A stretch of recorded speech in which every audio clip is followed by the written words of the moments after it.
اس video کو like کیجئے، اپنے دوستوں کے ساتھ شیئر کیجئے، اور اگر ابھی تک آپ نے ہمارے چینل کو سبسکرائب نہیں کیا تو اسے سبسکرائب کر لیجئے اور ساتھ ہی موجود بیل آئیکن کو دبا لیجئے تاکہ آپ کو تمام نئی سٹوریز ملتی رہیں۔ بسم اللہ الرحمن الرحیم۔ ڈسکور اوریجنل کے معزز ناظرین، السلام علیکم۔ اب کس نمبر 545 ملاحظہ فرمائیں۔ اس نے گرداور سے بات کی، پھر گرداور نے مجھے سمجھایا۔ جب بات ہوئی تو ساری بات کا پتہ چلا۔ میں تو ڈر رہا تھا، مگر گرداور نے کہا کہ ڈرنے کی کوئی بات نہیں، ان سب کو چھوڑ دو۔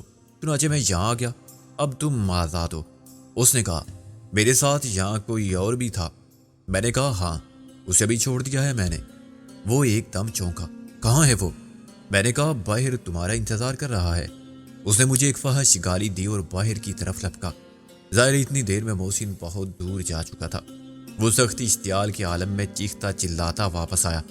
باہر کوئی نہیں ہے، وہ بھاگ گیا۔ بھاگ گیا؟ میں نے حیران ہو کر کہا تمہیں چھوڑ کے بھاگ گیا؟ اس نے مجھے 1 درجن گالیاں دی۔ یہ سب حرامی پن ہے تیرا تھانے دار ہے۔ میں نے کیا غلطی کی؟ اگر اسے چھوڑ دیا؟ میں نے کہا میں مانتا ہوں کہ تمہیں پکڑ کر غلطی کی تھی میں نے، مگر وہ ہے کہاں؟ وہ چیخ کر بولا کیا وہ باہر نہیں ہے؟ میں نے حیران ہو کر کہا وہ باہر نہیں ہے۔ اس نے میرا گریبان پکڑ لیا۔ میں نے ایک ہاتھ مار کے خود کو چھڑا لیا۔ میں نے اسے حوالات سے نکال دیا تھا اور اس نے کہا تھا کہ میں باہر کھڑا ہوں، جا کے اچھی طرح دیکھو۔ اچھی طرح دیکھ لیا ہے میں نے۔ وہ اسی طرح چیخ کر بولا اگر وہ بھاگ گیا ہے تو اس میں میرا کیا قصور ہے؟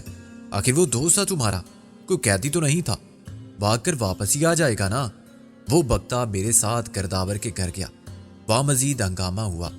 وہ دونوں جو محسن کو پکڑ لائے تھے اپنی ساری کامیابی کے اچانک ناکامی میں بدل جانے سے سخت مشتعل تھے۔ وہ مجھے ساری خرابی کا ذمہ دار سمجھتے تھے۔ گرداور نے کہا یار اب اس میں تھانے دار کی کیا غلطی ہے؟ غلطی سب اسی کی ہے، اس نے جانتے بوجھتے اسے موقع دیا۔ وہ شخص چلانے لگا جو گرداور کے گھر میں ٹھہرا ہوا تھا۔ کیا عجیب بات کرتے ہو، تم نے کہا تھا کہ سب کو چھوڑ دو، اس نے چھوڑ دیا؟ گرداور بولا میں نے کہا آپ خود ہی بتائیں جی کہ میں اور کیا کرتا؟ اگر میں نے انہیں پکڑا تو میری غلطی، چھوڑ دیا تب بھی میری غلطی۔ ایک نے کہا تو جھوٹ بکتا ہے، تو نے اسے چھوڑا ہی نہیں، تو نے خود غائب کر دیا اسے۔ دوسرا بولا میں نے کہا میں ایک کو رکھ کے کیا کروں گا، نہ چھوڑتا تو کسی کو بھی نہ چھوڑتا۔ گرداور نے کہا ہاں بھائی تمہارا ساتھی زیادہ ڈرپوک تھا، شاید باہر نکلتے ہی کہیں چھپ گیا یا واپس چلا گیا اکیلا ہی۔ وہ دونوں جانتے تھے کہ اصل بات یہ نہیں ہے، لیکن اب وہ گرداور کے سامنے اپنی بات سے مکر نہیں سکتے تھے۔ انہوں نے محسن کو بھی اپنا ساتھی قرار دیا تھا۔ یہ بات انہوں نے میرے ماتحت پولیس والوں کے سامنے بھی کہی تھی اور اس کی تائید محسن نے بھی کی تھی۔ صرف میں جانتا تھا کہ وہ محسن ہے اور انہیں بتا چکا تھا کہ میں نے محسن کو شناخت کر لیا ہے۔ چنانچہ ان کا مجھ پر شک کرنا بجا تھا کہ میں نے اسے فرار کا موقع فراہم کر دیا۔ گرداور کے گھر سے روانہ ہونے کے بعد انہوں نے راستے میں گاڑی روک لی۔ دیکھو تھانے دار، تم جانتے ہو کہ وہ ہمارا ساتھی نہیں تھا۔ تم کس کی بات کر رہے ہو؟ میں نے کہا ہم محسن کی بات کر رہے ہیں۔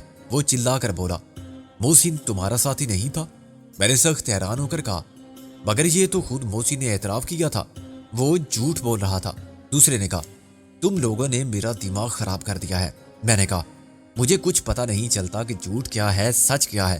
پہلے تم نے کہا تھا کہ تم سب محسن کے ساتھی ہو، تم نے خود کو سکندر بخت کہا تھا اور اس کو غالب، حالانکہ یہ جھوٹ تھا اور تم نے مان لیا تھا کہ یہ جھوٹ تھا۔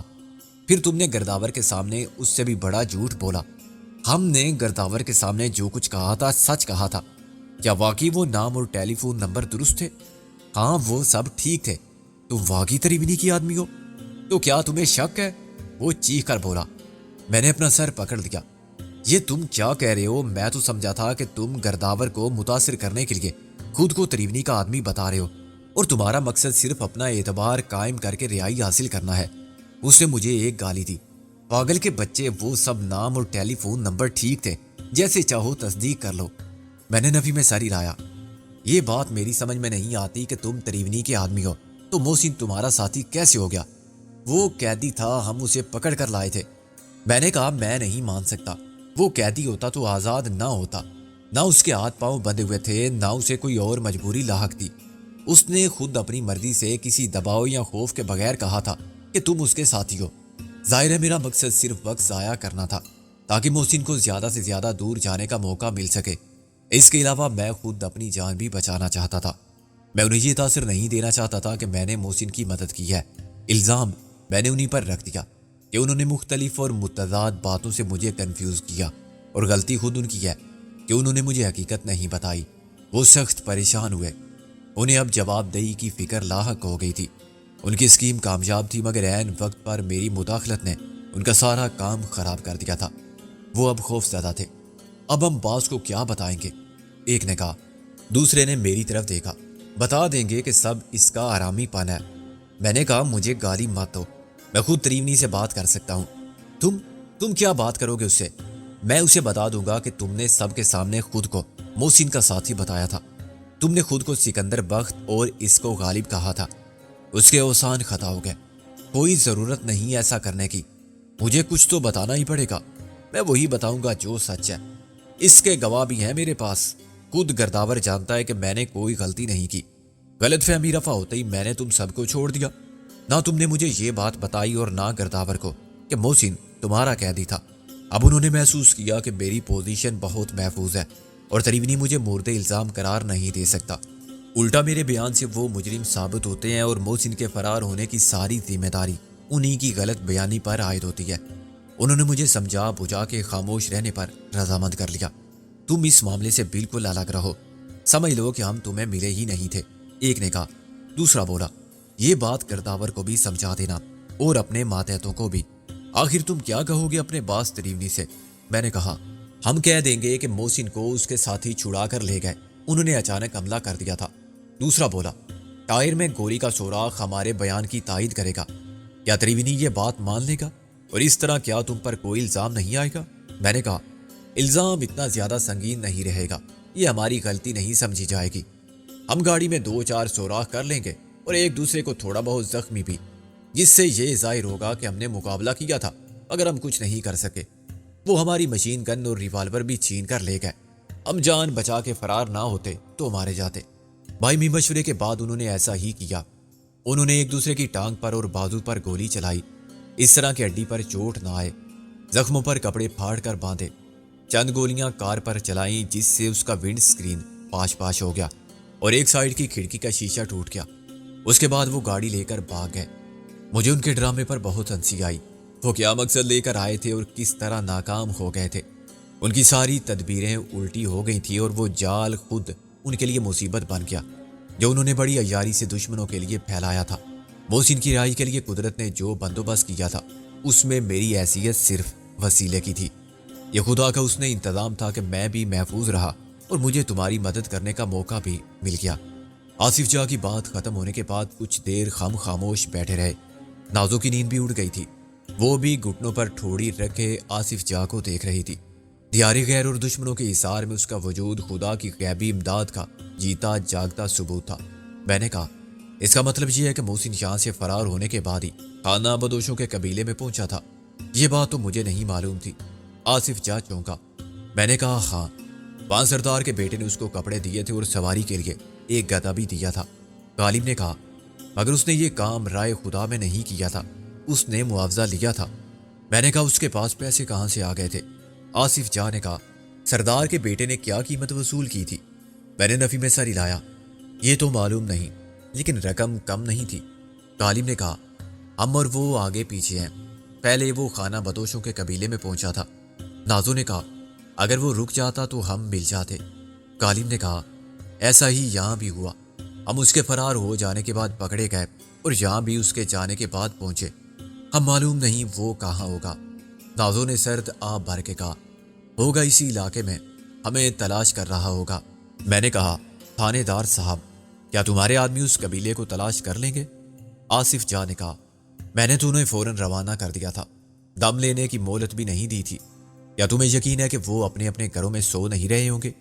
واقعی خانہ بدوشوں کی تلاش میں گھوڑے دوڑا رہے ہوں گے؟ میں نے کہا، اور کیا صبح ہونے سے پہلے کوئی اطلاع آ جائے گی؟ نازو بولی۔ آصف جاں نے گھڑی دیکھی، ابھی 12:30 بجے ہیں، تم لوگ 5 بجے تک سو سکتے ہو، اس وقت تک کچھ نہ کچھ ضرور معلوم ہو جائے گا۔ میں نے کہا، ہمارا اسلحہ کہاں ہے جو تم نے ضبط کیا تھا؟ ابھی اس کی کیا ضرورت ہے؟ صبح جانے سے پہلے تمہیں مل جائے گا۔ میں نے کہا، ہم ایسے بے فکر ہو کر نہیں سو سکتے، میں اور غالب باری باری جاگتے رہیں گے۔ آصف جاں نے کہا، میں تھانے میں ہوں، کوئی آئے گا تو وہاں آئے گا، یہاں تمہیں کسی کا ڈر نہیں ہونا چاہیے، لیکن آؤ میرے ساتھ، میں تمہیں ریوالور دے دوں۔ تھانے میں وہ کانسٹیبل ابھی تک بے خبر سو رہا تھا جس کی وہاں نائٹ ڈیوٹی تھی۔ آصف جاں کی دی ہوئی خواب اور دوا کا اثر 5-6 گھنٹے سے پہلے ختم نہیں ہو سکتا تھا۔ اس نے ہم تینوں کے لیے ریوالور فراہم کی ہے۔ محسن کو قید کر کے یہاں لانے والے بھی اپنا اسلحہ آصف جاں کے پاس چھوڑ گئے تھے۔ ان میں ان کی مشین گن بھی تھی جس کے بارے میں انہوں نے تریونی سے کہا ہوگا، اس سکندر بخت کے ساتھ ہی چھین کر لے گئے۔ آصف جاں پولیس چوکی پر ہی رک گیا تھا۔ میں جب واپس آیا تو صرف غالب جاگ رہا تھا۔ 5 منٹ میں نازو گہری نیند کی آغوش میں پہنچ چکی تھی۔ میں نے غالب سے کہا کہ وہ بھی سو جائے، لیکن کوشش کے باوجود وہ سو نہ سکا۔ ہم نے کچن میں جا کے مٹی کے تیل کا چولہا جلایا اور چائے بنانے کے لیے پانی ابالا۔ چائے کے دیگر لوازمات تلاش کیے اور چائے پیتے ہوئے اس صورتحال کے بارے میں باتیں کرتے رہے۔ آصف جاں کی مدد نے امید کے نئے چراغ روشن کر دیے تھے۔ مجھے تشویش اب بھی تھی، مگر رابعہ اور گل کے علاوہ محسن سے پھر ملنے کے امکانات میں مایوسی کا پہلو نہیں رہا تھا۔ خانہ بدوشوں کے قبیلے کے ساتھ وہ بہت زیادہ دور نہیں جا سکتی تھی۔ آصف جاں نے بتایا تھا کہ یہ قبیلے 40-50 میل کے دائرے ہی میں جگہ بدلتے رہتے ہیں۔ وہ خود اپنی حفاظت کرنے کی اہل تھی۔ ریوالور ان دونوں کے پاس تھے اور ضرورت پڑنے پر وہ اسے کام لینا بھی جانتی تھی۔ قبیلے کے سردار نے وہ رقم واپس نہیں کی تھی جو اس نے ہمیں تحفظ فراہم کرنے کے لیے وصول کی تھی۔ چنانچہ یہ بات بعید از قیاس نہ تھی کہ وہ قبیلے کے ساتھ ہی رابعہ اور گل کو بھی حفاظت میں رکھے۔ میں نے انہیں تاکید کی تھی کہ وہ قبیلے کا ساتھ نہ چھوڑیں۔ اگر پولیس ان کو تلاش نہ کر سکی تو ہم خود کر لیں گے۔ یہ کام زیادہ مشکل نہیں تھا، مگر ہر جگہ کی موجودگی نے مشکل بنا دیا تھا۔ مجھے اصل پریشانی محسن کی طرف سے تھی کہ کہیں وہ پھر نہ پھنس جائے۔ اس نے آصف جاں پر اعتماد نہ کر کے غلطی کی تھی۔ اگر وہ فرار ہونے میں عجلت سے کام نہ لیتا تو آصف جاں کی مدد اس کے تمام مسائل حل کر دیتی۔ وہ اپنا پتہ چھوڑ جاتا یا اتنا ہی کہہ جاتا کہ بعد میں آصف جاں سے رابطہ رکھے گا تو ہمارے لیے ایک دوسرے کا سراغ لگانا آسان ہو جاتا۔ ہم یہاں غیر معینہ مدت تک قیام نہیں کر سکتے تھے۔ صبح کا اجالا پھیلنے سے پہلے ہی ہمارا اس علاقے سے نکل جانا بہت ضروری تھا۔ باقی مسائل فی الحال پس منظر میں چلے گئے تھے۔ شیلا اب تک دشمنوں کے قبضے میں تھی اور اس کا سراغ بھی گم ہو گیا تھا۔ ہم نے چودھری دلاور کو زبردست مالی نقصان پہنچایا تھا اور اس کے اسلحے کا بہت بڑا ذخیرہ تباہ کر دیا تھا، مگر ہم شیلوں کو واپس حاصل کرنے میں ناکام رہے تھے۔ مجھے اندازہ تھا کہ اس شکست کا خمیازہ بھی وہی بھگتے گی۔ ایک اور زخم کھانے کے بعد دلاور اور تریونی کی آتش غیظ و غضب بھڑک اٹھی ہوگی۔ ملہوترا ان کے لیے ایک ٹرمپ کارڈ سے کم نہ تھا، باقی سب کارڈ اتنے اہم نہیں تھے۔ ملہوترا کو اور اس کے ٹھکانے کو پوشیدہ رکھنے کے لیے انہوں نے بڑی رازداری برتی تھی۔ انہیں ہرگز امید نہ ہوگی کہ ہم ان کی خفیہ تحریر کا مطلب نکال کر یہاں بھی پہنچ جائیں گے۔ رات 2 بجے کے بعد غالب بھی سو گیا۔ میں چائے سگریٹ پیتا رہا اور ریوالور اپنے قریب رکھے جاگتا رہا۔ میرے خیالات کی روح ہر سمت بھٹکتی رہی اور میرے تصور نے مجھے بہت ہراساں کیا۔ جو میں دیکھنا نہیں چاہتا تھا وہی مناظر بار بار سامنے آئے۔ وقت گزرتا گیا لیکن ناخوشگوار واقعات اور مناظر کے نقوش ذہن پر ثبت کر گیا تھا۔ یہ تنہائی اور مایوسی کی کیفیت کا اثر تھا کہ میں زندگی کے خوبصورت لمحوں کی یاد سے دور تھا۔ صبح 3 بجے کے قریب آصف جاں آیا اور اس نے میری مایوسی میں اضافہ کیا۔ خانہ بدوشوں کے قبیلے کا کوئی سراغ نہیں ملا، میرے آدمی ہر جگہ دیکھ آئے ہیں، اس نے کہا۔ میں نے کہا 4-5 گھنٹے میں انہوں نے سارا علاقہ کیسے چھان مارا، وہ بھی رات کے وقت؟ اس نے کہا میں بھی تم سے یہی کہنے والا تھا کہ مایوس ہونے کی کوئی بات نہیں، خدا نے چاہا تو دن کے اجالے میں ان کا پتہ چل جائے گا۔ یہ ہو سکتا ہے کہ اس مرتبہ وہ زیادہ دور چلے گئے ہوں۔ میرا خیال ہے کہ تمہارے شاہ سواروں نے مجبوری میں فرض پورا کیا ہوگا اور ایسے ہی 2-4 میل کا چکر لگا کے لوٹ آئے ہوں گے۔ ہاں یہ بھی ہو سکتا ہے کہ وہ کہیں بیٹھے گپ لگاتے رہے ہوں اور واپس آ کے رپورٹ دے دی ہو کہ سب جگہ دیکھ لیا۔ کل میرا مطلب ہے صبح ہونے کے بعد میں خود جاؤں گا۔ آس پاس کے سارے علاقے میں پولیس بہت سرگرم ہے، وہ ہر راستے کی نگرانی کر رہے ہیں۔ کسی نے اس قبیلے کو بھی ضرور دیکھا ہوگا، ممکن ہے ان کے ٹرک کو روک کر چیک بھی کیا گیا ہو۔ میں نے کہا تم نے ہمیں سب کے سامنے گرفتار کیا تھا، اب تم اپنے ماتحتوں کو کیا بتاؤ گے ہمارے بارے میں؟ آصف جاں نے خنس کر کہا میری فکر مت کرو، میں انہیں مطمئن کرنا جانتا ہوں، پھر بھی پتہ تو چلے کہ تم کیا کہو گے۔ میں کہہ دوں گا کہ ڈی ایس پی صاحب نے خیر چوکی سے معلوم کیا تھا کہ کہیں کوئی پکڑا گیا ہو تو ان کے حوالے کر دیا جائے۔ ہمارے پاس جو بندے تھے وہ ہم نے ان کی تحویل میں دے دیے. ہمارا کام اور ہماری ذمہ داری ختم ہو گئی. ڈی ایس پی نے 7 میل دور اپنا کیمپ آفس قائم کر لیا ہے. کیا وہ معلوم نہیں کر سکتے؟ وہ بیچارے اتنی ہمت نہیں رکھتے کہ کسی ڈی ایس پی سے بات بھی کر سکیں. آصف جانے کا انہیں کیا معلوم کہ ڈی ایس پی صاحب کا کیمپ آفس کہاں ہے اور وہاں کوئی ڈی ایس پی ہے؟ افسر صرف افسر سے بات کرتا ہے اور میں بھی افسر ہوں. تمہارے لیے چھوٹا صحیح، سپاہیوں کے لیے بہت بڑا ہوں. مستند ہے میرا فرمایا ہوا. تمہاری پوزیشن بہت نازک ہے اور اس کیس میں تمہارے ساتھ ہمارا بھی نام آیا ہے. تریونی اور دلاور کو ذرا بھی شک ہوا تو وہ تمہارے لیے مشکلات کے پہاڑ کھڑے کر دیں گے. اللہ مالک ہے، اس نے اوپر دیکھ کر کہا. وہ واپس چلا گیا. اس کے جاتے ہی غالب اٹھ بیٹھا اور اس نے مجھے 2 گھنٹے کے لیے سونے پر مجبور کر دیا. پھر میری آنکھ کھلی تو 4:45 بجے تھے.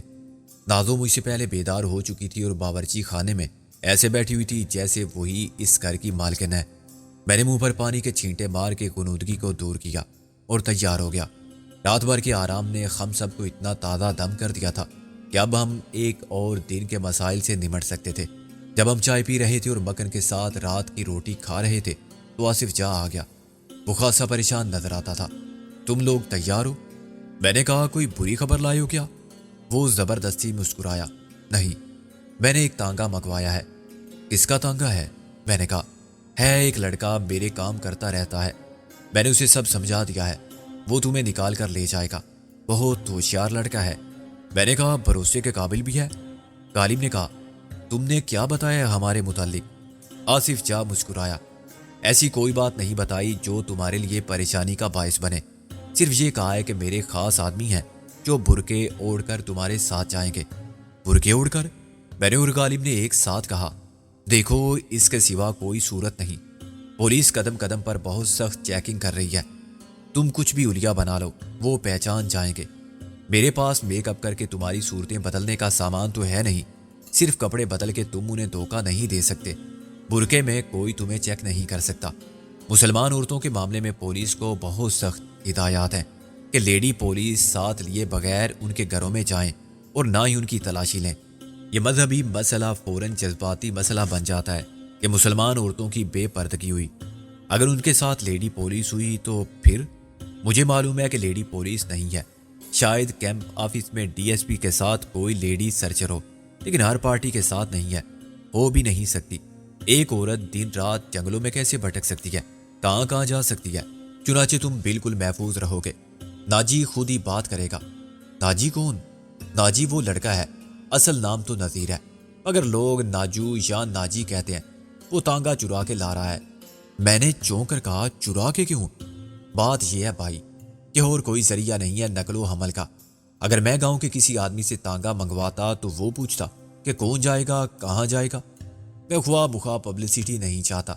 کسی کو بھی معلوم نہیں ہونا چاہیے کہ میرے گھر سے 3 برقع پوش عورتیں منہ اندھیرے کہیں گئی تھی. یا کسی کے گھر کے معاملات کسی سے بھی پوشیدہ نہیں ہیں. سب جانتے ہیں کہ میری بیوی میکے گئی ہوئی ہے. اگر یہ لڑکا ناجی پکڑا گیا تو کیا ہوگا؟ نازو نے کہا. چوری کا تانگا ہوگا.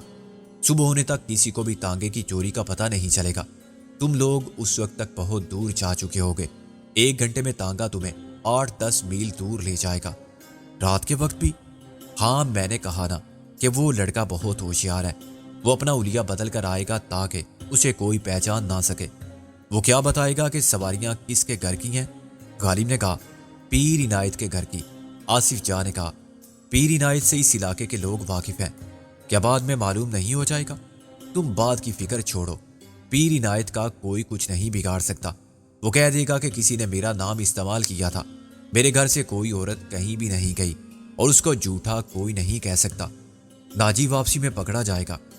آصف جا نے نفی میں سر ہلایا. وہ تانگا واپس نہیں لائے گا. 2-4 دن بعد بھی آ سکتا ہے. بس سے یا پیدل اس پر کوئی شک نہیں کر سکتا. وہ ممبئی جاتا رہتا ہے. کسی کو بتائے بغیر اس کو پوچھنے والا ہے بھی کوئی نہیں. ماں باپ مر چکے ہیں. گاؤں میں کوئی رشتہ دار بھی نہیں تھا. لوگوں کے گھروں کی روٹیاں توڑ کے اور سب کے کام کر کے پلا بڑا ہے. اس سے کسی کو شکایت نہیں ہے. وہ تمہارے کام کیوں کرتا ہے؟ وہ سب کے کام کرتا ہے. اس کام کا میں نے انعام بھی دینے کا وعدہ کیا ہے.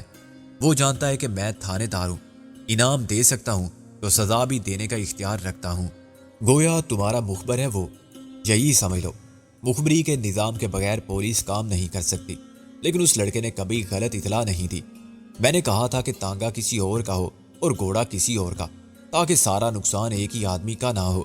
میں نے کہا ہم یہ نقصان پورا کر دیں گے، تم ہماری طرف سے نہیں، اپنی طرف سے دونوں کو معاوضہ ادا کر دینا۔ مجھے کیا ضرورت ہے سخی بننے کی؟ میرا کام ہے رپورٹ لکھنا اور تفتیش کرنا۔ یہاں ایسی چوریاں ہوتی ہی رہتی ہیں۔ 2-4 دن بعد میں گھوڑا اور تانگا برآمد کر لوں گا۔ آصف جا بولا۔ کہاں سے؟ ناجی بتا دے گا کہ اس نے تانگا گھوڑا کہاں چھوڑا ہے۔ تم اپنے سر پر خواہ مخواہ کی فکر مت سوار کرو، جو میرا کام ہے مجھ پر چھوڑ دو۔ آصف جا نے کہا۔ نازو نے کہا، ابھی تک یہ معلوم نہیں ہوا کہ برقعے کہاں سے آئیں گے۔ برقعے زینب لائے گی، ایک تو اس کا اپنا ہے، دوسرا اس کی بیٹی کا، تیسرا کہیں سے حاصل کر لے گی۔ زینب گویا اسے معلوم ہوگا کہ ہم اس طرح فرار ہو رہے ہیں۔ ہاں، اس کی مدد کے بغیر میں کچھ نہیں کر سکتا۔ میں کس سے برقعے مانگنے جاتا؟ میری بہن پر بھروسہ کرو۔ میں نے کہا مجھے تو شرم آ رہی ہے، کیا سوچے گی وہ کچھ نہیں سوچے گی، اسے میں مطمئن کر لوں گا۔ رات کو جب میں کھانا لینے گیا تھا تو میرے جانے کا ایک مقصد یہ بھی تھا کہ اسے پہلے سے بتا دوں۔ کیا تمہیں اس کے رویے سے کچھ محسوس ہوا تھا کہ وہ تم پر شک کرتی ہے یا تمہیں اچھا نہیں سمجھتی؟ دروازے کی کنڈی آہستہ سے بجی۔ آصف جان نے دروازہ کھولا اور زینب پھر اندر آئی۔ پیر عنایت اس کے پیچھے تھا۔ ان کے سامنے ہم سب شدت احساس جرم میں مبتلا ہو گئے۔ وہ نیک دل لوگ تھے اور صرف اس لیے ہماری مدد کر رہے تھے کہ ہم آصف جا کے مہمان تھے۔ ہم نے ان سے خوب جھوٹ بولا تھا۔ شاید وہ جانتے تھے کہ ہم جھوٹ بول رہے ہیں، مگر انہوں نے پوری کوشش کی تھی کہ ہمیں شرمندگی نہ ہو۔ زینب نے برقع اتار کر اندر سے ایک گٹھری برآمد کی۔ اتنی دیر میں پیر عنایت نے خمیں گلے لگایا اور ایک بار پھر خم پر کچھ پڑھ کر پھونکا۔ اللہ اپنا فضل کرے گا، کفار سے محفوظ رکھے گا۔ اس نے کہا، یہ لو پتر، اب فٹافٹ نکل جاؤ۔ زینب نے نازو کو برقعے پکڑا کر کہا، اور یہ جو تو نے لال سوا جوڑا پہن لیا ہے، اللہ مبارک کرے، مگر ابھی اس کو بدل دے، یہ راستے کے لیے ٹھیک نہیں۔ میں تم سب کے لیے پرانے کپڑے لائی ہوں، یا آصف کی بیوی کے کپڑے کم نہ ہوں ورنہ وہ پوچھے گی۔ اب دیر مت کرو، آصف جانے کا، کھڑے شرماتے رہو گے تو وقت نکل جائے گا۔ باہر گھوڑے کے ٹاپوں کی آواز سنائی تھی تو دروازے کی طرف لپکا۔ میرا خیال ہے کہ ناجی آ گیا، اب ہم چلتے ہیں پتر۔ زینب نے نازو کا ماتھا چومنے کے بعد میری اور غالب کی پیشانی چومی، بالکل اسی طرح جیسے وہ اپنے چھوٹے بھائی آصف جا کی پیشانی پر بڑی بہن کی مہر محبت ثبت کرتی ہوگی۔ اللہ خیر سے لے جائے، اپنی امان میں رکھے۔ جاؤ، رب رکھا۔ پیر عنایت نے پھر ہمیں گلے لگایا اور تیسری بار کچھ پڑھ کر ہم پر پھونکتے ہوئے وہی دعا کی، اللہ محافظ ہو، کفار سے بچائے۔ نہ جانے کیوں ایک دم میرا سارا خوف دور ہو گیا، میرے دل کو عجیب سا سکون اور قرار حاصل ہو گیا۔ یہ نفسیاتی رد عمل تھا یا کچھ اور؟ حقیقت یہ ہے کہ میری ساری پریشانی اور تشویش ختم ہو گئی اور میں نے اپنے وجود میں اعتماد اور حوصلے کے ساتھ نیا ولولہ بیدار ہوتے محسوس کیا۔ اب مجھے احساس ہوا کہ آصف جا غلط نہیں کہتا تھا، شاید پیر عنایت پر اس کا اعتقاد بے سبب نہیں تھا۔ وہ دونوں جیسے آئے تھے ویسے ہی خاموشی سے چلے گئے۔ واپس جاتے ہوئے زینب کے سر پر برقع نہیں تھا۔ اس نے اندھیرے کی چادر کو اپنے تحفظ کا ضامن بنا لیا تھا اور اس کے شوہر نے بھی بیوی کے یوں بے پردہ ہو جانے پر کوئی اعتراض نہیں کیا تھا، حالانکہ وہ کٹر مذہبی خیالات رکھنے والا آدمی تھا۔ زینب بھاری بھرکم دراز قد اور صحت مند عورت تھی اور اس کے کپڑے میرے اور محسن کے لیے بہت موزوں رہے۔ نازو کے لیے وہ اپنی بیٹی کے کپڑے لائی ہوگی کہ اس کے جسم پر فٹ آ گئے۔ یہ دیہاتی وضع کے سیلے ہوئے پرانے اور میلے کپڑے تھے جو عام حالات میں خم دھوئے بغیر استعمال نہ کرتے، لیکن اس وقت ان کپڑوں سے خلوص کی وہ خوشبو اٹھتی محسوس ہو رہی تھی جو ہمارے تحفظ اور سلامتی کی ضامن تھی۔ مجھے اور غالب کو زنانہ کپڑوں میں دیکھ کر نازو کا ہنستے ہنستے برا حال ہو گیا۔ ایمان سے تم وہ لگ رہے ہو، نازو نے کہا۔ وہ کون؟ نازو نے 2 ہتھیلیاں ملا کے تالی بجاتے ہوئے زنکوں کی نقل اتاری۔ اوے وہی جو آ جاتی ہیں، جہاں موقع دیکھتے ہیں دیکھتی ہیں۔ میں ہنس پڑا۔ ایسی باتوں سے ہمارے مورال پر کوئی اثر نہیں پڑ سکتا۔ غالب نے جیم کر کہا، ہاں شیر کو نیکر پہناؤ یا غرارہ یا کچھ مت پہناؤ، وہ شیر ہی رہتا ہے۔ آصف جان نے دروازے کی اور سے کہا، جلدی کرو، صبح ہونے والی ہے۔